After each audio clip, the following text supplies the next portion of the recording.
शहरीकरणाच्या वाढत्या प्रभावामुळे मुलं निसर्गापासून दूर जात असताना संभाजीनगर जिल्ह्यातील वैजापूरमध्ये एक अनोखा आणि प्रेरणादायी उपक्रम सुरू झालाय।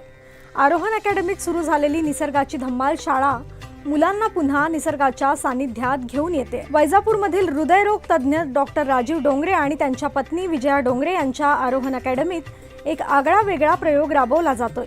निसर्गाची धम्माल शाळा या उपक्रमातून विद्यार्थ्यांना 4 भिंतीच्या बाहेर थेट निसर्गाच्या सानिध्यात शिक्षण दिलं जात आहे। या उपक्रमाचं वैशिष्ट्य म्हणजे केवळ शैक्षणिक ज्ञान नाही, तर विद्यार्थ्यांचा मानसिक आणि शारीरिक विकास साधण्यावरही भर दिला जातोय।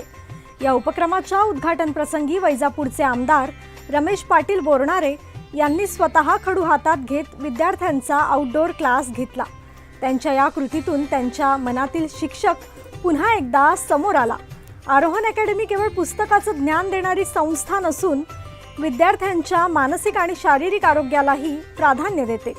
पर्यावरणावर होणाऱ्या परिणामांची जाणीव करून देत लहान वयातच मुलांना निसर्गाशी जवळीक निर्माण करून दिली जाते। निसर्गाच्या सानिध्यात शिकणारी ही धम्माल शाळा विद्यार्थ्यांसाठी केवळ शिक्षणाचा नव्हे, तर आयुष्याचा एक महत्त्वाचा धडा ठरतोय।